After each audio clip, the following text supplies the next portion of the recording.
فریہ، اور دیکھیں آبویسلی اس میں بہت ساری چیزیں اس طرح کی سامنے آتی ہیں جن کے اوپر سوالات کھڑے ہوتے ہیں، لیکن اگر آپ ماضی میں چلے جائیں تو لگتا ہے اس طرح ہے کہ اس وقت بھی یہ بالکل فیصلہ کر لیا گیا تھا کہ جی میاں صاحب کو ہر حالت میں آؤٹ کرنا ہے، آلدو کہ اس میں تحریک انصاف کہتی رہی کہ ان کے اوپر بہت سارے الزامات ہیں اور بہت ساری ایسی چیزیں ہیں جن کے اوپر جو ہے وہ تھوڑی سی غور کرنے کی ضرورت ہے، ان کے سوالات کے جوابات لینے کی ضرورت ہے. لیکن ماضی میں اب آپ کو لگتا ہے کہ یہ ثابت ہو گیا کہ میاں صاحب کے ساتھ زیادتی ہوئی تھی اور اس زیادتی کا اب مداوع کیا جا رہا ہے جو اس وقت ہم دیکھ رہے ہیں.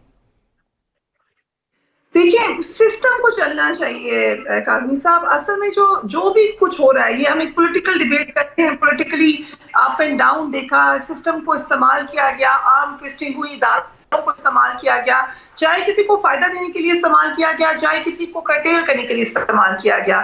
اصل میں تو مذاق آپ نے سسٹم کا اڑوایا، اصل میں مذاق آپ نے ریاست کا اڑوایا ہے. اور افسوسناک بات یہ ہے کہ اس کا سولوشن ہمیں کوئی نظر نہیں آتا.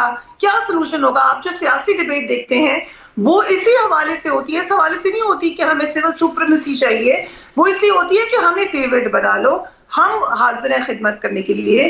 دوسری طرف سولوشن اس کا کیا بتایا جاتا ہے؟ جی نیب کو ختم کر دیں. کیوں ختم کر دیں؟ آپ سسٹم کو بہتر کیوں نہیں کر سکتے؟ ہم یہ کہہ رہے ہیں کہ پاکستان میں کوئی غلط کام ہوتا ہی نہیں ہے، پاکستان میں کوئی کرپشن ہوتی ہی نہیں، اس کا مطلب تو یہی ہوا کیونکہ کچھ ثابت نہیں ہوتا. ایسا بھی نہیں ہے، کوئی ملک ایسا نہیں ہو سکتا جو بالکل کرپشن فری ہو، اور پاکستان تو بالکل ایسا نہیں ہو سکتا.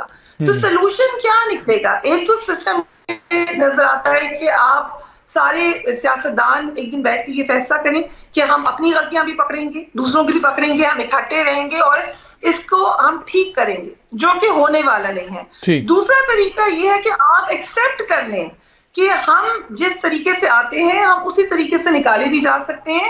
And this is the way of life.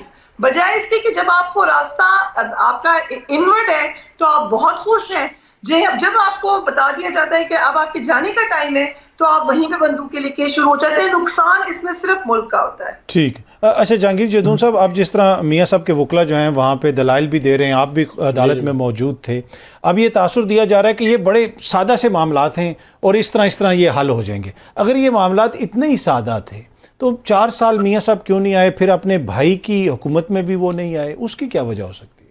دیکھیں نہ آنے کا تو مجھے نہیں پتا، وہ یہی کہتے ہیں میں جب ٹھیک ہوں گا بیمار ہوں گا، یا ہو سکتا ہے انہوں نے خواجہ آصف نے بیان بھی دیا تھا کہ ظاہر ایک بندے کے پاس اگر کوئی پھنسا ہوتا ہے کہ مصیبت میں تو وہ الٹیمیٹلی چیزیں ڈھونڈتا ہے کہ جس وقت حالات ٹھیک ہوں گے میں اس وقت جاؤں گا، یا جان بوجھ کے کوئی مصیبت میں ہے جان نہیں ڈالنا چاہتا. تو اب یہ نہیں کہ ان کو کلین چٹ مل گئی ہے، لیکن ابھی ان کی 2 اپیلیں یہ پینڈنگ ہے.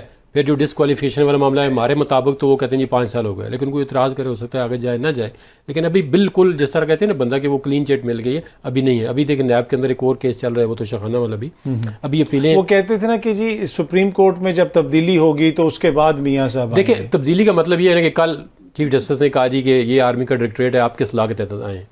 مطلب ہے تبدیلی کا مطلب ہے کہ جو بھی جج ہو، چاہے وہ میرا کیس ہو، آپ کا وہ میرٹ پہ کرے. اگر میرا کیس نہیں بنتا تو مجھے کیوں پھنسانا چاہتے ہیں؟ پھر پیچھے کوئی چیز ہے نا.